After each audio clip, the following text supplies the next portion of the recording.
Come on in, welcome to Idled Out, where we talk all things Survivor. My name is Luke, and today we're talking about 5 Survivor strategies that I think are surprisingly underutilized. As the game of Survivor evolves and casts become smarter and savvier, so too do the strategies used within the game. Each new season of Survivor, I'm impressed anew at the unique strategies players come up with, from naming one-on-one alliances to make them more personal, to hiding idols in your hair, to getting voted out third and just skipping 90% of the game. But there are 5 potentially common strategic moves that feel weirdly underused to me. Some are old, some are new, but all have benefited players in the past, and all are used less than expected. All that said, let's dig in to 5 criminally underused Survivor strategies and the hashtag fan-favorite game changers who famously implemented them.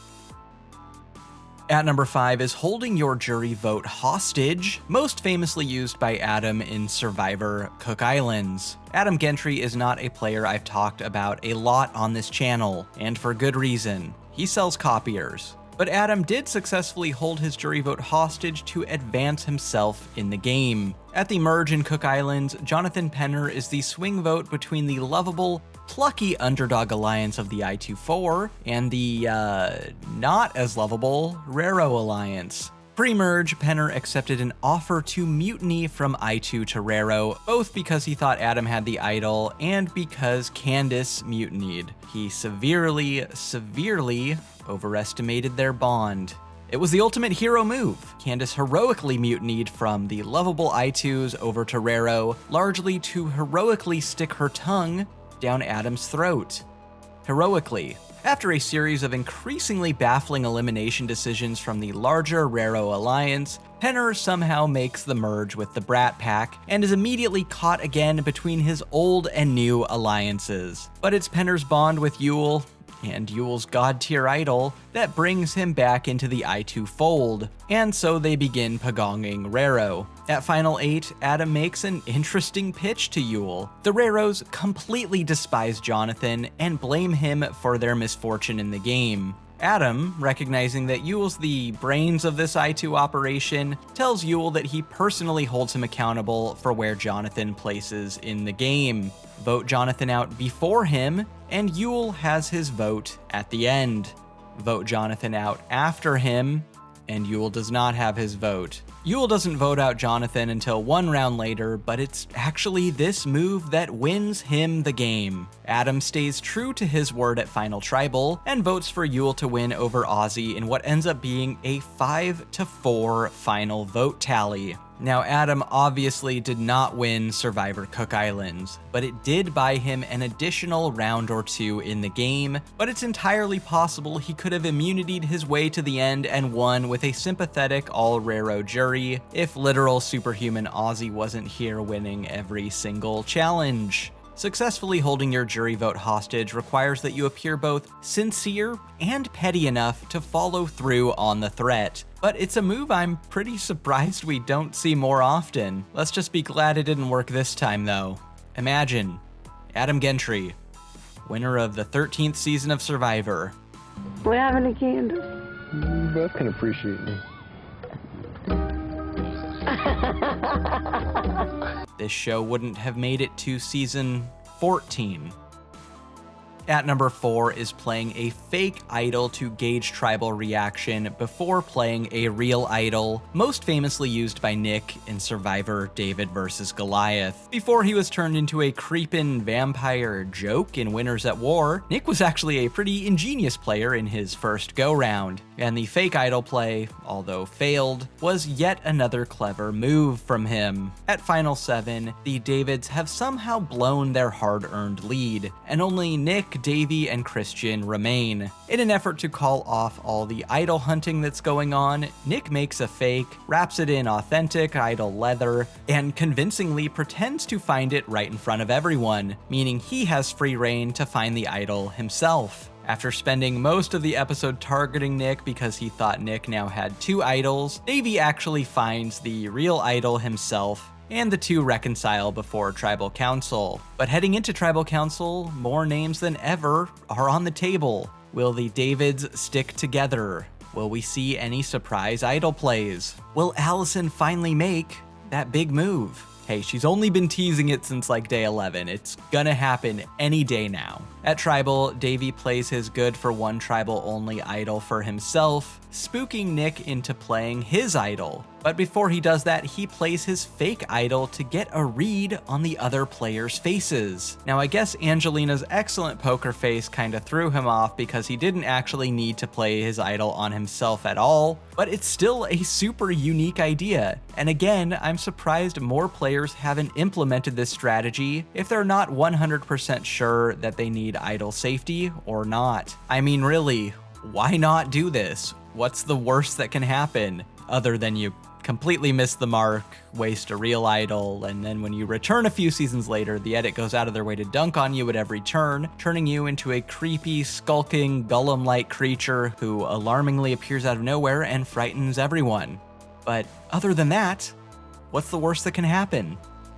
At number 3 is telling another player they have your vote at Final Tribal after you've already been voted off, most famously used by Victoria in Survivor Edge of Extinction. Okay, so this is simply post-elimination revenge, but obviously I like my blindside saltier than the food at Cheesecake Factory, so here we are. I'm gonna advocate for this. In Edge of Extinction, Victoria and Gavin were a tight pair, the only two comma players to really successfully navigate that tribe's slow implosion, in my opinion. They make it to Final 5 along with Julie, Lauren, and Rick, and then the second battle back turns the Final 5 into a Final 6, sending...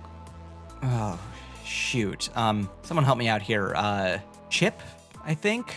Back into the game. He tells Julie and Lauren that from the standpoint of the jury, Rick and Victoria are the two biggest threats to win. And he should know, he spent like 27 days with them. Played like a fiddle. Well, that was a nice under the radar yet with solid win equity game Victoria had going on there. Thanks, Chip. Victoria's Final 6 plan is to just send Chris back to the jury where he belongs, but Chris leverages a future idol to Rick and somehow tricks Lauren into playing her idol on him in order to make it past this vote. So, credit where credit is due, I suppose. While Gavin doesn't end up voting against Victoria this round, it seems like he does somewhat willingly let her go, voting not for Chris, as was Victoria's plan, but for Rick, who has played idols at like every vote for the last 10 votes, and hey, seems pretty likely he's gonna play one this vote too. Victoria feels betrayed by Gavin not voting with her, and on her way out the door, tells Gavin that he has her vote to win at the end. I'm not sure which of you did it. Devin, good play. Gavin, vote for you, man. This seems sincere at first glance, but Victoria said in post-game interviews that this was her last-ditch effort to put a target on Gavin's back for not voting for Chris with her this round. And she ultimately did end up voting for Chris, not Gavin, to win the game. She's not the first or last player to try and put a target on another player's back after the last vote is read. She's just the most iconic. I've heard some say that you shouldn't be allowed to say anything after your torch is snuffed, but I mean, what are they gonna do, gag you? In my opinion, it's all in the game. If you vote someone out and they're so mad that they wanna try and sink your game while their torch is being snuffed, that's on you. But maybe I just love the salt. At number 2 is intentionally hiding your strategy from production so that they don't accidentally give away your secrets to other players in the game, famously used by Danny in Survivor Guatemala. I do think the extent to which Danny consciously hid her strategy from production has been pretty overblown over the years, but it's still something she did to some extent, and it obviously paid off. Certainly way better than on her second try at the game, where she used the alternative, tell everyone everything strategy. In an interview with Survivor Oz, Danny said, quote, "I was really concerned with some of the questions I was getting through production. I could kinda tell what was going on with other people's strategies. So when I recognized that, I was like, I'm gonna be careful. I'm here to win. So I don't want to reveal too much of my strategy to the crew. I know that's bad, but I wanted to win." Brian Corridan also backs this up in some 2005 Survivor Sucks posts, posting that, quote, "Danny's edit was weird even to us, but as you've probably heard by now, most of her strategizing was off camera anyway," and that, quote, "sometimes When no one would be talking, or when people would be napping, or when many different groups splintered off, there were opportunities to chat off camera. That's when Danny would do most of her work. There it is, straight from 2 primary sources. Still, I think this has become a bit overblown within the fanbase, and I think it does a disservice to Danny's insanely good social game. I think people have used Danny's intentionally hiding elements of her strategy from production to both try and make sense of a winner who wasn't a huge screen presence, as well as to suggest that she was some woman behind the curtain pulling all the strings. And while Danny undoubtedly made some great strategic plays, she was not the Wizard of Oz. I think the real strengths of her game lay more in her strong social connections and bonds with other players, rather than any #big moves. Still, she's by far the winningest player to seriously hide how she was feeling from production as an intentional strategy, and the winningest one to take full strategic advantage of the times when the cameras were turned off. If only there were footage of that to give her proper screen time.